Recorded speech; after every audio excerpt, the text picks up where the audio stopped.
Good afternoon, everyone, and thanks for joining us for CloudOne's webinar with IBM, Global Configuration Management. I'm Andrea Massimilian, your moderator for today. For today's webinar, we made it simple to ask questions during the session. Our speakers today are willing to answer questions throughout the presentation, so simply unmute your phone and ask Monday. Today, it is my pleasure to introduce you to two of our speakers, Tim Feeney, a solution architect for IBM, and Jeff Babylon, part of the global response team for IBM IoT Watson. With that, I'll pass it on to Tim and Jeff. Thanks, Andrea. This is Jeff, as Andrea just mentioned, and today we're going to take a little bit of a stroll through global configuration management. I say that we're going to kind of take a stroll through it is because we're going to try and let me get to the agenda here. We're going to try and do a little bit of an overview of what it is. So if you haven't had a chance to kind of dig into it and understand what it's all about, we're going to try and make that a little bit clearer for folks. And we're going to try and take you through, some of the best practices and the best that we can give you relative to approaching the adoption of global configuration management for your projects in terms of management, so that you're going into it with your eyes wide open as opposed to, let's just try it out and see what happens. Because there's a lot of complexity that it's managing for you, and in that same vein, you want to make sure that you're not setting yourself up to be in a position where you can't get at the information that you want, or your project areas that you're setting up don't have all of the necessary pieces and parts, okay? So as the agenda says, we're going to do a little bit of an overview. We're going to go into, or Tim's going to go into trade-offs and improvements, enabling configuration management, some of the considerations when you're doing upgrades and migration, and some of the service offerings that are available relative to helping you getting up and running with global configuration management. Okay. So that said, let me jump forward. The slides that I've put up, and hopefully everybody can see it. I don't know what kind of refresh rate we have, Andrea, so I'm going to make sure that I pause long enough at least, hopefully, that the slides are all showing. This particular slide about linked lifecycle data is kind of just showing what the typical relationships that you might have within, a project area that you have in CLM. So if you've got requirements, you more than likely have test cases that are linked to them. You may more than likely have defect management, code, et cetera, that's all linked as well, right? Because we have the ability to link across tool sets relative to whatever you're trying to establish traceability on. The important thing to note about this particular slide is when you're setting up these relationships, say you have a particular release of a product or a system that you're designing, you're doing your requirements, you're defining your test cases, test plans, change management, et cetera, right? You're setting up those relationships or those links across that particular release. And when you go to start looking at baselines for that release and basically kicking off, say, another release of that, it starts to get a little bit more complex, right? Because you're looking at taking potential baselines within the RM tool, which would be Doors Next Gen, taking baseline snapshots within the test management tool, and taking baseline snapshots within RTC to manage your SCM and or change management activities, right? And then you have to try and figure out how you're going to glue all that together so that you have a coherent view of what you're looking at relative to that particular release. So as you go forward, you want to be able to reference back, here's where I started, here's where I'm going, what were my deltas, do I need to audit back, et cetera, right? So that's kind of the world as it is right now in terms of the tools without global configuration management in play. This slide is basically just showing you kind of those interrelationships among all of the pieces and parts from requirements, design, implementation, and test that you're trying to manage as you manage different releases of your software or systems, products, et cetera, okay? So there's a lot of moving parts, and trying to do release baseline management gets very complicated very fast. This slide is basically saying it's zooming in basically on one of those relationships, like a test case that validates a requirement, and that requirement itself may be a child of a higher level requirement. Say you've got your requirement hierarchy set up where you've got epics, stories, et cetera, right? So you may be in this situation where you've got a single test case validating a single requirement, but that requirement itself is feeding back up. Well, you're good in the singular context or the default configuration, as it were, for this particular release in this context. But as you move forward and you're starting to branch off your main release and say, I want to do release 1.1 now, or I want to do release 1.2 or 1.3, 2.0, et cetera, it gets a little bit more complicated. Now that same baseline that you had for the first set of requirements, test cases, et cetera, all the linked data, you're starting to version it, right? And you want to be able to compare between those baselines to understand your deltas, to understand, maybe you need to go back and do audit history. Well, what did I have in 2.0 versus 2.1? It becomes much more complex with the way the tool sets work in terms of not having global configuration in play, right? It's managing individual baselines across the tools. It also, in that model, it also promotes, people duplicating artifacts over and over and over again rather than being able to use the links or those relationships between those artifacts.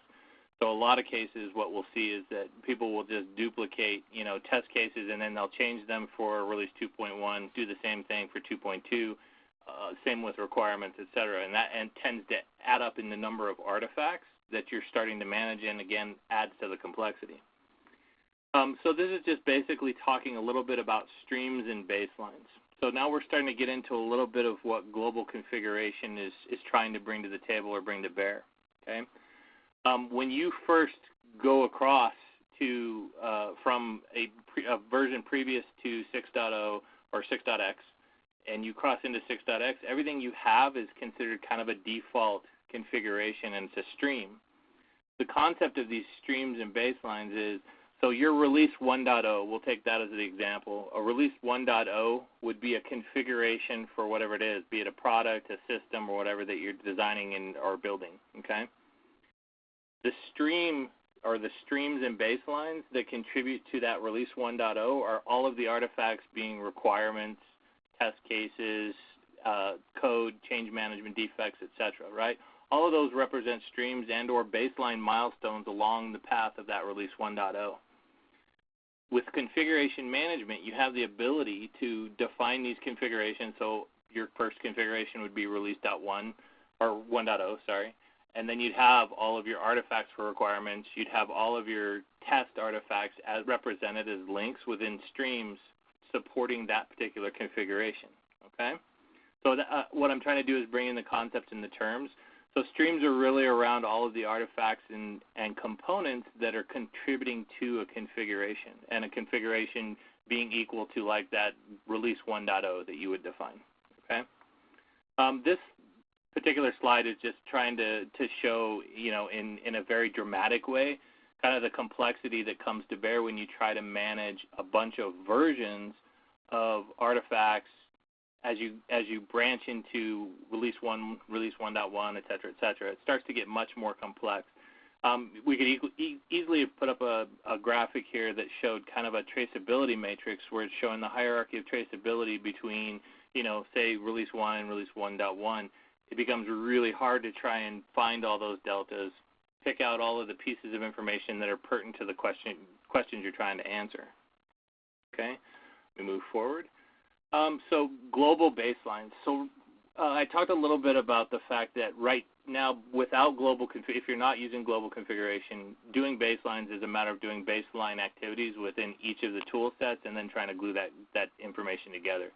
A global baseline is taking, say, that release 1.0 configuration, which embodies streams and baselines for all your components like requirements, tests, et cetera, and you're baselining all of that as a milestone point in time so that you can look at what did I have in terms of the entire piece or pieces of the puzzle at this particular point in time rather than I need to figure out how to glue it together. This is allowing you to look at it in terms of the whole picture, okay? And you basically take a global baseline around all of the streams that are contributing back up to the configuration itself. This is kind of giving you an example within the tool itself what a configuration and its contributing components and streams might look like. It's using the example from the automated meter reader example that you can install when you install the product. Basically, it's showing you that you have the AMR mobile EU2, and it has basically streams and components that are contributing to this configuration of AMR Mobile EU2, US 3.0, GA 3.0, GA, etc. So you have a hierarchy of all the different pieces and parts that are actually contributing up to the delivery of this AMR Mobile EU2. Okay? And I just want to pause right here for a moment. While we're going through a lot of slides and kind of doing the global configuration management 101 type of discussion today, the intent is that we follow this up with the next webinar being more of a hands-on in the tool where we're actually stepping through, create a configuration, add streams, manage change to it, okay? So this slide here is it's basically showing you how that there's a hierarchical nature and how you can get as complex as you need to be relative to the streams and the components contributing to your configuration, okay? You can actually take a configuration and take a baseline of that configuration at a point in time, and then you can begin to branch off of that. So say you take a baseline of your release.10 configuration and you want to branch now to a 1.1. Everything that's in 1.0 when you branch is still what's in 1.0, and you can actually look at that and compare it to what you're now doing in 1.1 and all your development, testers, requirements people are working on in 1.1. Okay? And that's this slide is basically showing you kind of some screenshots of what that looks like with the AMR component over here having streams of the manual US, or mobile EU, mobile US, sorry. And these are all streams, right, which these streams can embody various aspects, right? They may be a stream that's embodying requirements, tests, etc., right? And then it's the hierarchical view over here on the far right side. So you can see that those individual streams within the configuration itself, you've got a requirements management stream, you've got quality management, which is your test and design management, and I don't think we have a RTC example for what's being contributed there, but we need to update these slides to show that because you can have that across RTC, RQM, RM, and design manager. Okay? This slide is kind of showing you how you can make use of reuse in terms of using global configuration management. And what I say is, so the top line here is showing version 1, version 1.1, 1.2, 1.3. Well, you're branching off in various points with different configurations, but you're able to compare across. And what this enables you to do is basically reuse links and unique changes to the artifacts within their own. Oh, sorry. Did we have a question? No questions. Oh, okay. All right. So, again, this is helping to foster better reuse of what you start with as you go forward, so you're not reinventing the wheel with test cases, requirements, et cetera, as you go. You're basically linking off to a point in time, and then you're modifying the artifacts from that point forward, the same artifacts, right? But you're able to compare, this is what I had at this point in time with what I'm doing right now in terms of all the variants that you're having off of that main configuration that you started, or stream. Okay, go forward.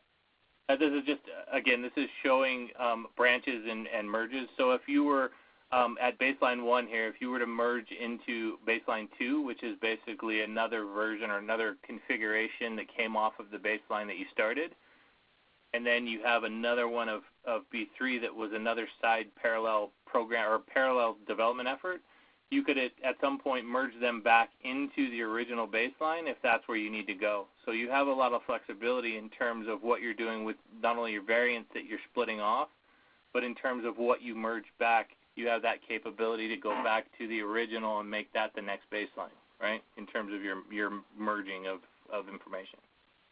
And Tim, keep me honest to make sure I don't, because Tim is really our SME here.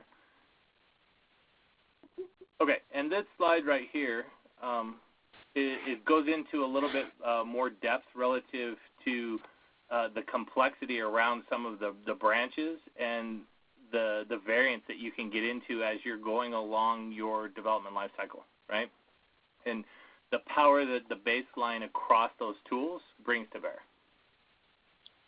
Okay, because you're able to not only compare different baselines, but you're able to merge in terms of, and I'm not sure how many folks we have on the call who are familiar with, merging of code streams, right? So if you're a developer or you work with your development teams and they're doing SCM activities, merging a branched set of code into, say, a release X, right? It's the same kind of concept. You're just managing all of the artifacts that are contributing to basically your system that you're building and or product that you're building. Okay, let me, so this was, at this point I'm going to kind of, end what I'm talking about in terms of kind of a general overview and transition into what Tim is going to talk to, which is more pointed towards the adoption of global configuration management so that you put yourself in the best possible place going forward to realize the value of it. So with that, I'm going to go forward to this slide and let Tim take over. Okay, Jeff, thanks for that overview. So happy to be here, folks. And what I want to talk about now is some of the considerations when adopting. Jeff used the term at the beginning, so you go into it with eyes wide open. We really want you to be fully informed about the new capabilities that have come out and some of the differences that there might be from really the way your projects are working in version 5.02, let's say, before you turned on configuration management, and then you upgrade, you turn on version 6, 6.01, 6.02, and now you enable configuration management for a particular project.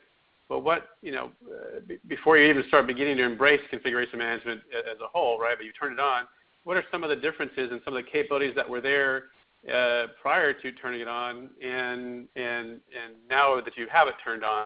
All right, because in the early releases, in version 6, there were some things that that stopped working temporarily, right, or maybe will behave differently temporarily, and more of a point in time sort of thing. And that's why it was very important for us to begin to document these things and make customers aware that things are a little bit different when you enable configuration management, and we just want to make everybody aware of this. What this presentation doesn't do is to go into capabilities that are being developed for configuration management that didn't exist even in the non-configuration management world, such as fine-grained components, right? That's maybe something you've heard about if you have been in other presentations around this. This presentation doesn't go into that because it really didn't apply in the non-configuration management world, and that is not a difference necessarily from when you turn it on. Okay, this is a capability that's being developed. Happy to go into it some other time. In fact, if any of you want to have more of a discussion on where we're going in the upcoming release with configuration management and beyond that, that's another kind of conversation with respect to roadmap and whatnot. So what I'm talking about today is really what you need to be aware of once you turn it on and what you might expect that maybe works a little bit differently. All right, so for instance, we talk about behavior changes from non-enabled projects. So in D&G, for requirements management, you have the capability to do suspicion profiles. And we have a different capability to implement similar functionality in the configuration management world. You may have heard of link validity, and that's a new capability that came out. Now it's version aware and things like that, but that's a little bit of a difference, right? In prior, in version 5, you're able to baseline at a module level. Well, with version 6 and beyond in configuration management, you're baseline at the project level, the component level, which in version 6 and beyond right now, it's a component is a project is a component. I mean, the same kind of a one-to-one, that's not the long-term way it's going to be. In version 6.03, we'll have this concept of fine-grained components. Again, something to talk about another time, but some behavior changes, right, from these non-enabled projects to enabled. Early limitations, what really the purple here, you see things in purple, that's because this presentation has evolved from version 6 to 6.01 to 6.02, and we're just showing deltas from the previous release. And a lot of the limitations that were out there in version 6, the very first release a year ago, have been addressed. And 6.02, we now I think have something that is production ready, and customers can begin to use it in production. We'll talk about adoption strategies around that, but even better in 603 with fine-grained components. And not everybody needs that, but some customers are waiting for that. And then be aware that there are inconsistencies across the products.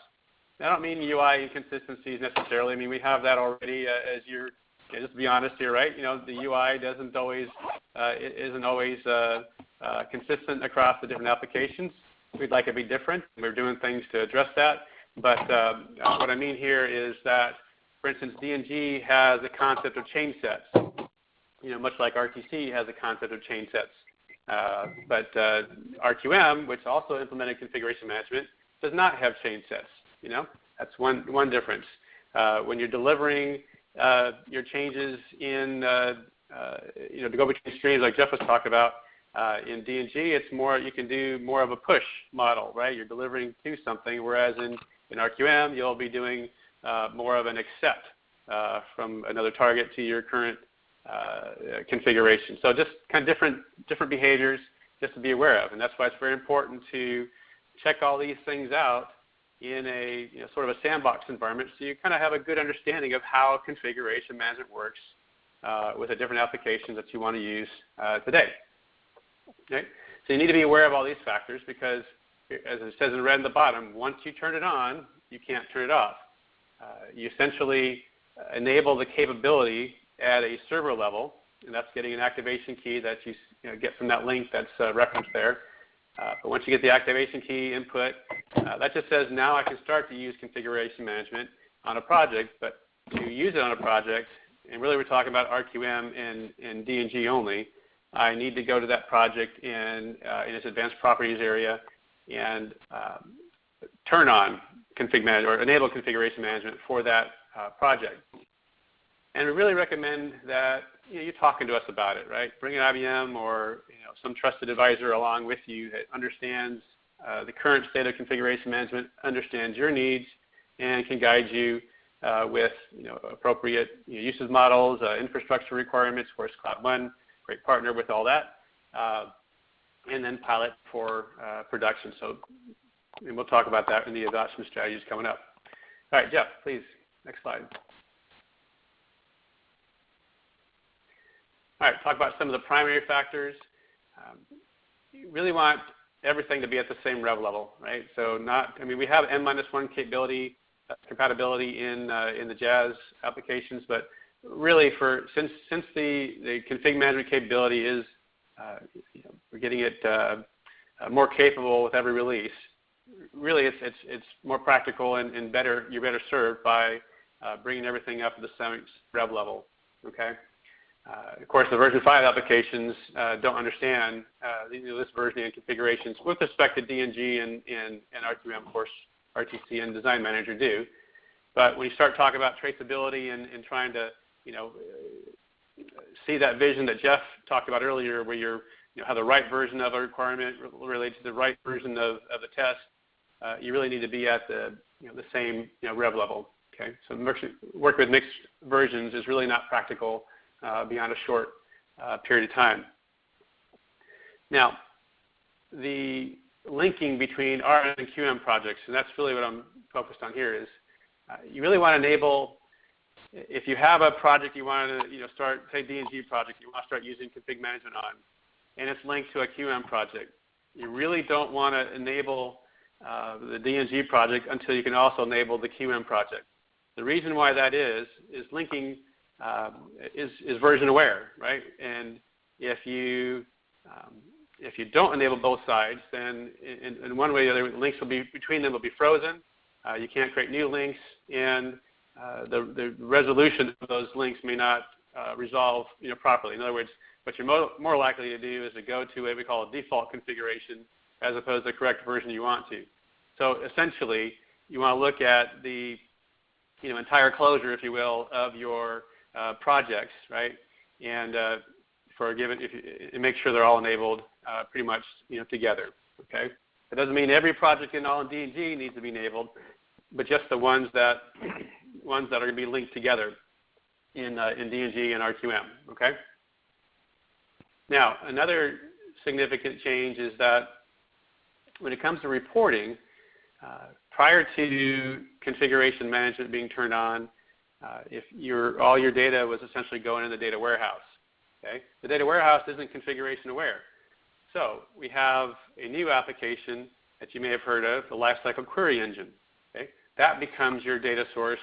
That's where configuration aware information gets populated, right? It goes into the LQE repository, and that becomes a resource that you use, or data source you use for reporting via Rational Publishing Engine and or the JAS Reporting Service Report Builder, okay?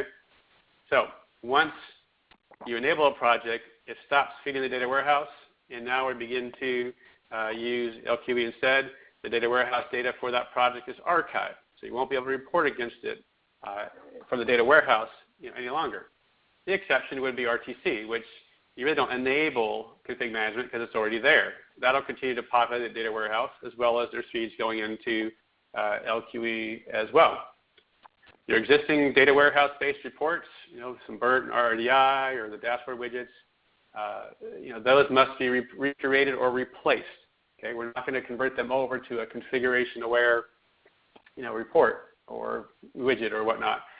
There are some out-of-the-box widgets that you can put on there that are configuration-aware, but essentially you'll want to recreate your reports with JRS Report Builder using the LQE as a data source. Again, another exception, RTC reports, if it's really RTC only and they're not using that to reference like a traceability report, looking at a linkage between a story and a requirement and a test and picking the right version of those, then that kind of report would require LQE. But it's really just looking at RTC and its contents, then you can go to data warehouse or LQE. RPE, their publishing engine, those report templates will work just fine. You just have to update them to specify your target configuration or stream or baseline is what I'm talking about there. Okay. All right, next one, please.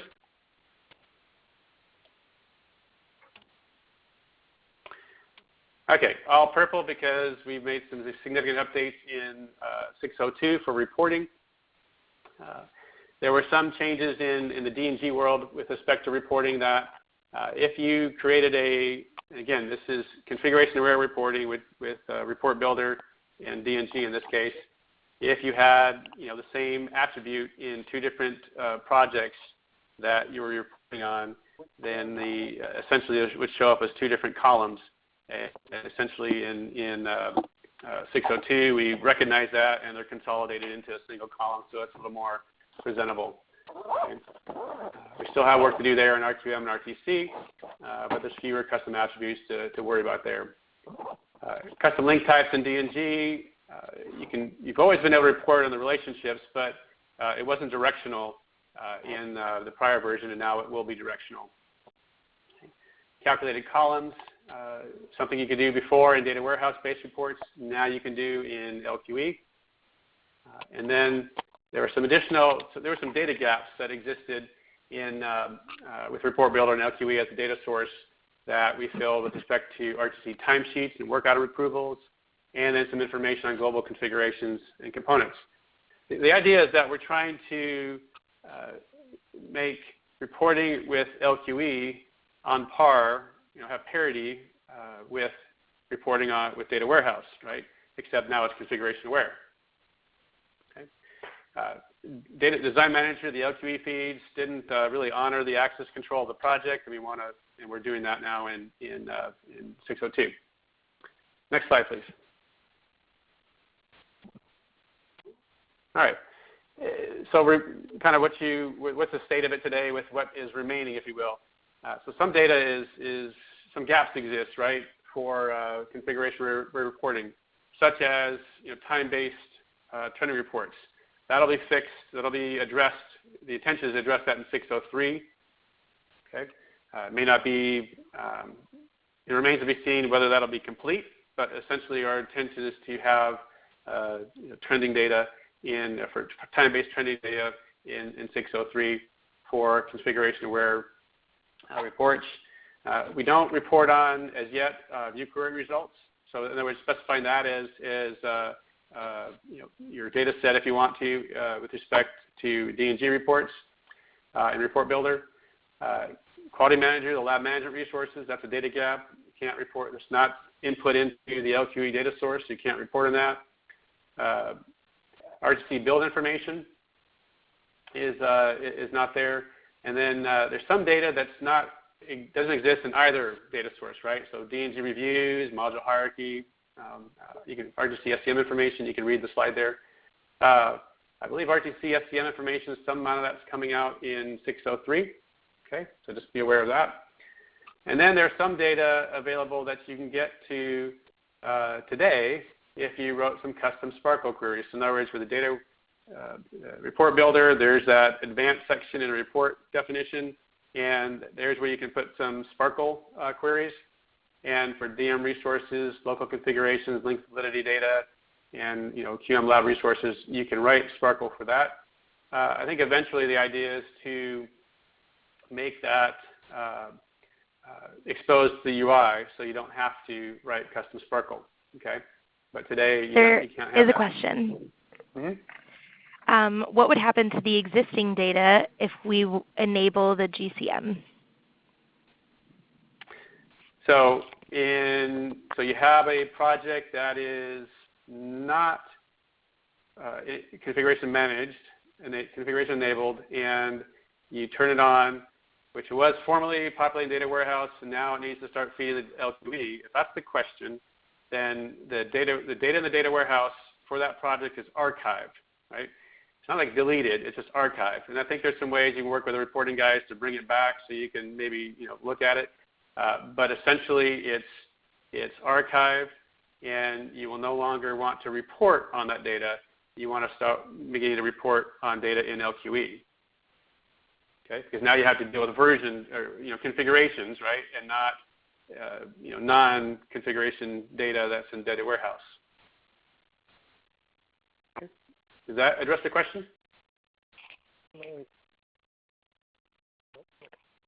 right. I'll just ask again if it's not. So what we did in 602, some of the data feeds from project area level access control was not, still needs to be honored in link validity.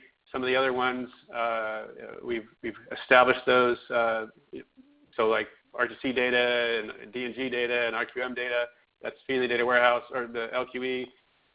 That honors the project level access control. In other words, if I'm not a member of that project, I'm not given access to the data of that project, I don't want to be able to draw a report based on that. And we honor that access control. But with respect to link validity, we weren't doing that, but you can set it manually in LQE. Eventually, it'll be there more from the default. Okay. Now, sample reports, Report Builder has a number of those. You don't have some sample reports out of the box for the configuration aware reporting, but you can download some samples that are based on the JKE sample from Jazz.net. It's really there for more evaluation purposes and POC type purposes. Eventually, we will have out-of-the-box reports, but you have some you can download to kind of get a feel for some reports you could develop with your data and your projects. Okay, next slide, Jeff. Hi, Tim. I have a question. Yes. The question is on the same lines for the previous one about migration. So from what I heard, I concluded or I inferred that the data in the data warehouse will not move to LQE, right? And that's correct. Will need help from somebody on the IBM team, right? Well, no, what I meant was if you really had a need to go look at it, we can find a way to kind of unarchive it or give you essentially, we're not going to move that over to LQE, okay? There might be strategies where you can take it offline into another database and maybe report on that through Insight or a Cognos-based thing, but some other method. But essentially, access from RDI or the other non-configuration aware means or methods is not there anymore because that data is marked as archived and not going to be presented in reports you had before. Now the data source is LQE, And yeah, so all that I understand what you're really getting at. All that historical data that was in the data warehouse for that project, before you turned it on, is not deleted. It's just not accessible. Okay. So one strategy really is to when you enable this, you maybe start with new projects for one, which don't have any history. Or you understand that, is it okay to now have reports that are, based on where I'm at in my current version moving forward, and as I have different configurations for that moving forward. Okay. All right. Okay, thank you. One more question, and maybe I cannot hear this correctly. Is the GCM, is it turned on the project area level or the server level? Okay, so two things. I want to respect, GCM, let's be careful. GCM itself, I might interpret that as you mean the GCM application, right? There is an application called GCM, right? A global configuration application, okay? Correct. Locally, so D&G, you can work with D&G in local configurations with just strictly within D&G and not carried about traceability to even other D&G projects or other RQM projects. And so that is a local configuration, we say. But to get D&G or RQM to start working with streams, and when we say configurations, it's a stream or a baseline, right? Mutable or immutable. But once to get D&G to start working in that manner, you have to do two things. One is enable the capability of the server. Okay, so it's a server-level activation. And then on a project-by-project basis, you are going into a particular tab on the project area and checking a box that says, I want to enable configuration management for this project. It's that action which is going to stop feeding the data warehouse, start feeding LQE, and now you can begin to create streams and baselines and all that. Okay. Okay. Now, when it comes to integrations, of course, the Jazz applications are all OSLC based between the servers and whatnot. And if you want to have an integration work that is configuration aware, it needs to honor the OASIS OSLC configuration management spec. Okay. So what that means is that, of course, the Jazz applications, D&G to RQM to DM and RQC, all that's going to work great, right? Because we build all that. But in the initial release, we didn't integrate. Well, even though we integrate with, say, ClearCase and ClearQuest, they didn't work in a configuration management environment. So in other words, you want to be able to have a ClearQuest, say, work task linked to a particular version of a D&G requirement. Well, work needed to be done in ClearQuest in order to select the correct configuration as I go from the ClearQuest record to the D&G artifact and back the other way, right? So that means that tools like HPALM needs to be configuration aware, or something needs to be done to help that work in a configuration aware environment. So when I go from a D&G requirement to a test case in ALM, that it's really mainly come back the other way, right? When I go from ALM back to D&G, it's picking the correct version of the requirement that I have linked together. Now, partner TaskOff is working on that capability. They already have the ability to integrate. They're working on making that capability being configuration aware. Okay, so you really have to understand is whichever application I'm using, what's the totality of my SDLC, my environment that I'm integrated, and do those integrations need to be configuration aware? Right? All the Jazz applications are. ClearQuest now is. The RQM test execution adapters, there's ones that we developed, obviously, that are work in a configuration aware environment, and there's others that have been enabled. And the link there at the bottom of the page, in the last bullet there, we are starting to track all those IBM and third-party applications and what their current, what's currently configuration aware or not. Of course, if you're talking about RTC, RTC doesn't, it's always been configuration aware, but we're going through work items. Work items are not versioned, right? So if you have something that's integrating RTC, it'll continue to work just fine, right? And RTC links to, to D&G and RQM and works just fine with configuration, okay? All right, Jeff.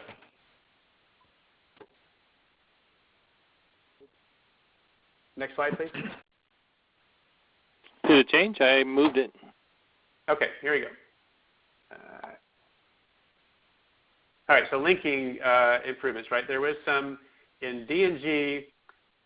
You have a capability to, basically filter from lifecycle status. Early releases that wasn't supported and wasn't configuration aware, and it's come back now in 6.02 is supported, right? So you can, I want to show some D&G artifacts, and I want to filter those based on some status or state of a test artifact, such as test items that are unattempted, right? So I'm linked to a test case, and I want to show only those requirements that have test cases that are unattempted. Okay, so that is supported now. However, in QM, there is a capability to filter some of those views based on RTC work item and plan links. That isn't there yet.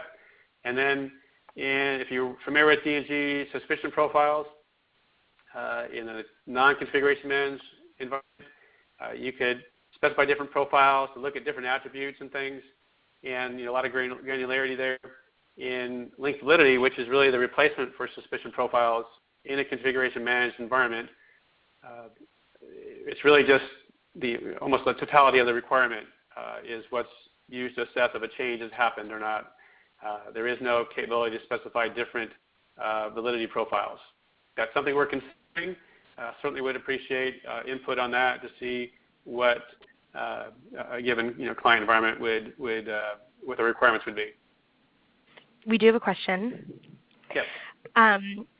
After enabling GCM, can we create a stream or baseline snapshot type thing, all the connected project area across multiple applications, RTC, D&G, RQM, et cetera?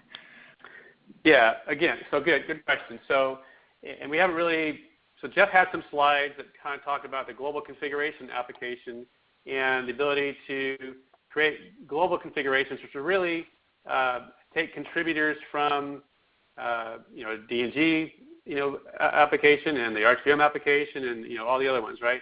So you can form these global configurations, which are essentially a configuration of configurations at a global level, right? So you can have a global configuration consisting of a particular stream from D&G, a particular stream from RQM, keep it at a simple level. And that becomes some global configuration, part of a global component, and I can create a global baseline there, which essentially now we can automatically create the baselines at the contributing levels, the lower levels, right? So it can be a top-down sort of action, or you can, depending on, a lot of it depends on your process and procedure and who has permissions to do what. You can have individuals like a D&G administrator and an RQ administrator create their baselines at the local level, and then when you create the baseline at the upper level and then you do the global configuration, then you're just sort of changing you create a global configuration baseline, and you're just saying, okay, use this baseline from D&G, use this baseline from RQM, or again, I said, you can push it down from top to bottom and have the GC application go out to the individual applications and get them to create baselines. So in essence, the answer to your question is yes. Tim, one question. So, okay, we are talking about the baseline, so essentially it's the component stuff, component level baselining. But what about the snapshots? Okay, we are working on a release. So I want to make a snapshot including all my components in RTC. Then all the components which I have in D&G and similarly for RQM. So can does GCM have a simple GUI where I would be able to see all these streams and then all the components which I want to select and I want to apply a snapshot at the same time creating a baseline? Yeah, okay, so snapshot the snapshot terminology is only applicable in RTC for one, okay?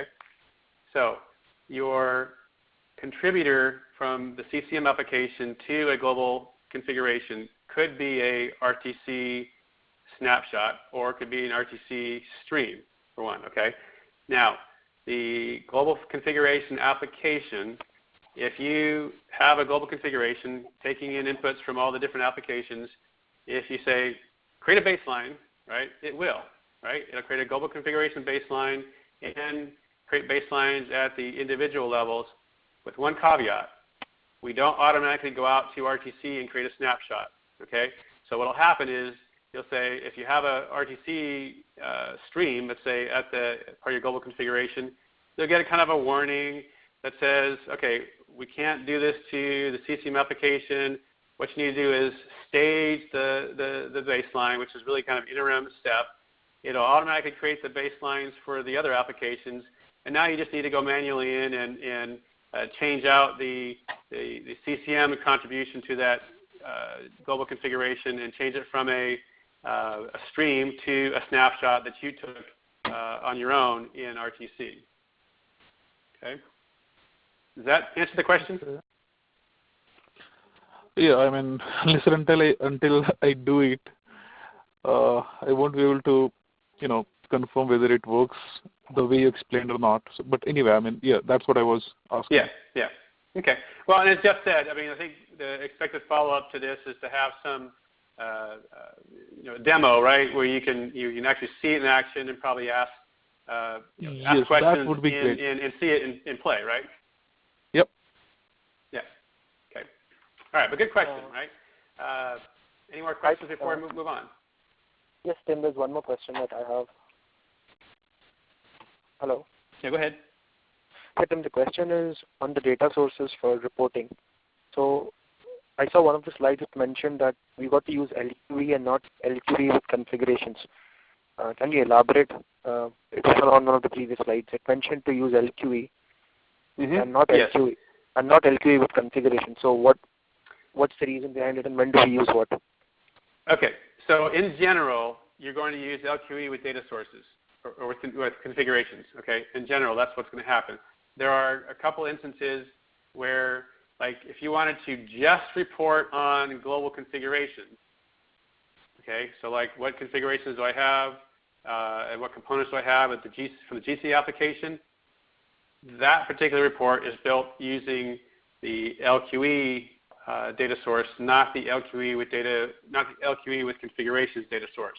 Okay, but if I want to do like a traceability report, or I want to look at something about a DNG configuration, that's all going to be built on the DNG or the LQE with configurations data source. Hey Tim, this is Jeff. Just a quick note or add to that statement. So the LQE with configurations data source didn't come into play until the 602 timeframe. Before that, you just had LQE or data warehouse. The LQE with configurations kind of skinnies down a little bit of what the LQE overhead is moving forward, and that's kind of why you have in 602 and later in LQE and an LQE with configurations.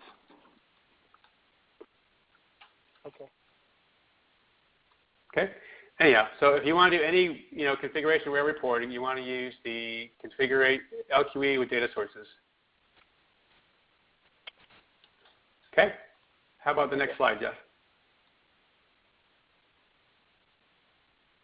All right. If you're familiar with the quality manager utilities, there's like 4 or 5 of them, like command line, execution, and a few others. The one with respect to mobile application for offline execution, that one has not been made configuration aware. Okay, the others have. Okay. Next one. Okay, just rounding out, there's a couple links there if you want to go see more limitations that come out, more from a support perspective. If there's other workarounds and limitations, see those links. And there is some other charts that we're not going through today that goes into some additional detail, such as how change sets work in DNG versus how you do things in RQM, and just some more finer detail on some of the differences in behaviors. Okay, but what here is the top level is the more important ones that you need to be aware of. All right, Jeff. All right, talked a little bit about this already. You don't have to enable configuration management in RDM, Design Manager and RTC because you already had it, but you do have to take the actions we've talked about already with respect to D&G and RQM. Okay, and remember, Tim, one question turn it here. on, you can't turn it off. Yes, please. Oh, yeah. So Tim, you said that we don't need it for Design Manager, right? But if we are not using the active management of Design Manager, if we are managing it externally, in that case, what do we need to do? Yeah. So for Design Manager to participate in a global configuration and to be linked to versioned, D&G or artifact, let's say, there is no special step to turn on, a configuration management concept in a D&G or a DM project like you do in D&G and RQM. That's all I'm saying. Okay. Not clear, Tim. Can you try to explain it again, please? I'm just saying that to get Design Manager or RTC to participate in a global configuration and which means now you can link to versioned artifacts in RQM or D&G, right? Yeah. You don't have to do anything special in DM or RTC because they already support configuration management. But I think it does not work in this way, Tim, because we are facing a problem where we are trying to manage the version of the models which we are trying to publish in Design Manager externally. And whenever we try to establish a link between the model and the requirements in D&G, it does not let us do that because it says, this is not configuration aware. Do you have a global configuration with? No, we don't have that. Right. So you need a global configuration, and because the global configuration is what ties the contributors, the streams, if you will, from D&G, and the streams from Design Manager together, so you can link version. Yeah, together. Yeah. Okay, got it. Thank you. Yep. Yeah. Okay. So actually, to answer maybe there should be a third step here, right? To turn the capability on, there's nothing to do in Design Manager or RTC to get them to do configuration management at a local level, right? To get D&G and RQM to be able to start, versioning their artifacts and having streams and whatnot, there's steps to take. Now, to get them to do links between all these that honor the versions that you're linking, they have to all participate in a global configuration, right? Yep. Right. Yep. Next slide. Right.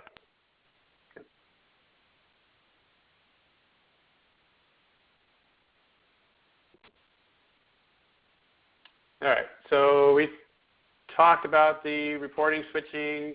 The way linking is done is different. In prior releases, you had backlinks where their link is stored on both sides of the relationship.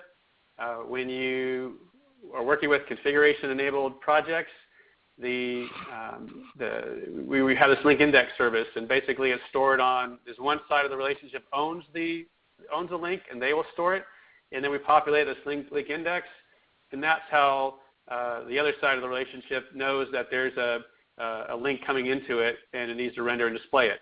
So linking behaves differently, and this allows us to support this link validity, capability, right?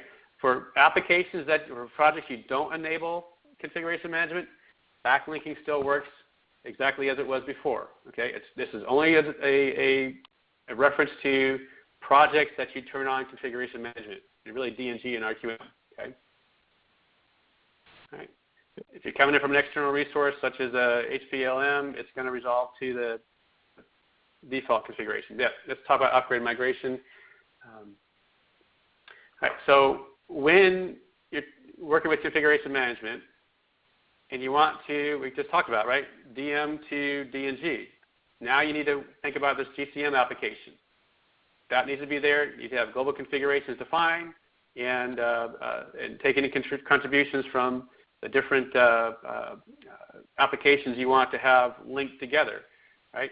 So if I had a D&G requirement linked to an RQM requirement, if I am not in a global configuration context, I'm not going to be able to create links, and I'm not going to be able to have those resolved properly, right?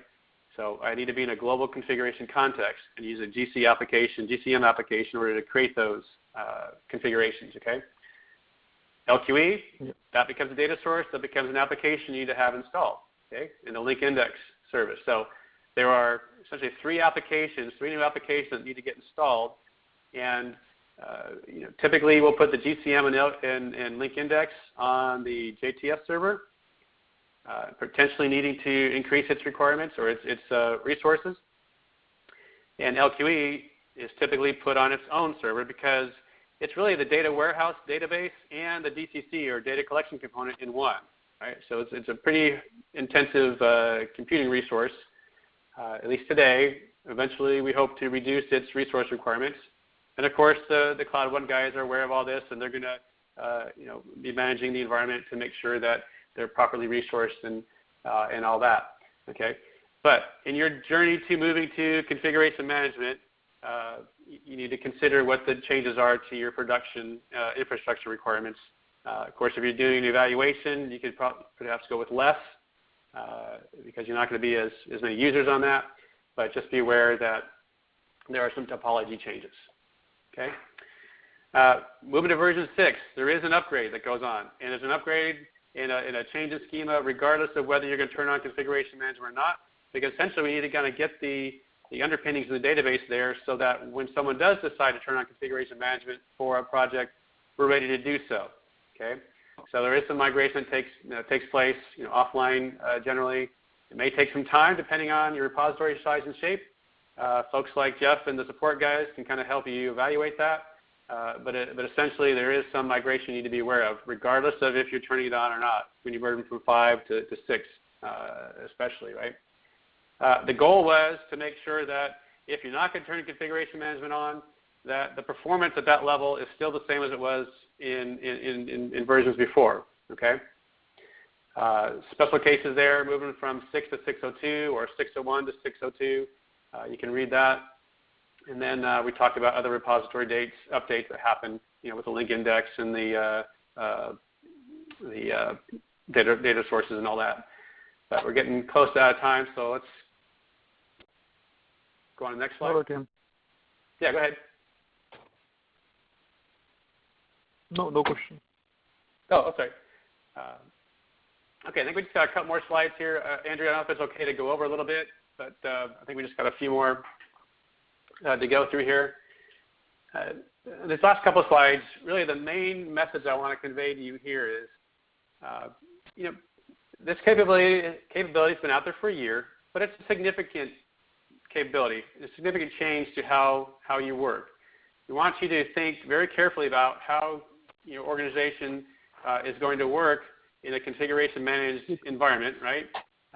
Just think about it. When you just think about RTC and turn on using configuration management in RTC, you have to think hard about what's my stream strategy going to be like, and how does that work differently than whatever I was doing before. And so you want to think about your process definition, the totality of it with respect to all parts of of the applications you're using in configuration management world, be it locally in D&G or in RQM, as well as globally in the GCM application. So define your usage model, your roles, your strategies, how you can do change management, how you can do deliveries, how you can do baselines, and try it all out, right? Try it out so you fully understand as best you can what those applications look like today. Think about your reporting needs. Take some time to do some pilots. And when you start this, roll it out selectively and progressively. Don't start with your most critical high, critical project first, right? With whole of your organization on it. Start small and work up. I mean, it's standard practice, right? With any new capability, new technology you're adopting. The general rule of thumb is to start small and be selective about the projects you start with, and incrementally adopt, roll it out progressively. Okay. So Jeff, the last slide really here is just to say, take IBM with you. I mean, I'm not a sales guy, but I think we do have a services offering around this, and I think it is just, be good practice. And this is such a new capability, and I think it'd be just good practice to let IBM be involved with you, either in the total implementation of it, or at least kind of helping you figure out, what are some good uses models and best practices and things like that. We certainly want to make sure you understand, the information we went through today, and some, get you off on a good start with defining your process and strategy and whatnot. And Jeff, I think the last slide, and then we can, pause for, last bit of questions here, is, we did talk about having another session where you can see a live demo, but we do have a channel on YouTube where one of my colleagues has captured, I think, 5 or 6, short little videos, showing global configuration management. You can look at that. And then the last bit there was, contact an SME or your Tiger team if you want to get more, your local rational rep, if you will, to get in touch with someone like myself or others who have this expertise and can help guide you. So. All right, 2 minutes after the hour. Just pause for final questions, and appreciate your time and attention. Thank you, team. The question I have is, team, I've been hearing like once we turn it on, there is no way we can turn it off for a project area. What's the reason behind that? I mean, do we have any technical reason, or is that just related to the licenses? No, nothing to do with the licenses. It's really more from a technical perspective and what happens, I guess, in the database, if you will, that we have to do to get it to work. And think about it. You could turn it on and have several different streams. How do you collapse those back down into one, right? So it was just I don't know if it was not viable, but it certainly it would be a technical challenge to figure out a way to consolidate that back into essentially one stream. So it has nothing to do with licenses. It's more the complexity of the problem, and we just didn't think it was practical. And so that's why we are trying to be very careful about talking to customers up front about the limitations, the capabilities, and the change in your process. I suppose if you did want to, quote, turn it off, there are some, like with D&G, you could probably find a way to seed a new project with a RecF export, or creating a project template that's got the data in it and using that to seed a new project. Something like that probably could be done, but there is no automated way to make that happen. Okay. So, team, any idea when are we going to have the hands-on session for this? I'll defer that one to. I think that's more of a question for Daryl, and to come back in terms of identifying the date for the next webinar. Thank you very much. Maybe a webinar, or normally IBM has it in their own office, which contains a theory session followed with a lab. I'm sorry, I didn't understand the question. Okay, what I was saying, like normally IBM organize a couple of hands-on sessions in their own office, which is there in Southfield. Okay. Yep. Yeah. So even that would work. Yeah, you're thinking like a proof of technology or something of that nature. And we don't have something like that today. Now, I say that in that at Interconnect last year, we had a global configuration management lab that got delivered. And, I think that we could potentially do something like that again, but we don't really have it set up yet where, with the other applications that you'd have this proof of technology, where it's kind of a guided tour, right? You get a script and you get a laptop and you kind of go through it. We don't have that set up today, but I think that's a good input so you can experience it.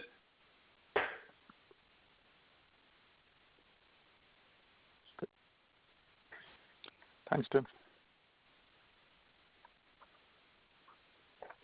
Okay. Anybody else?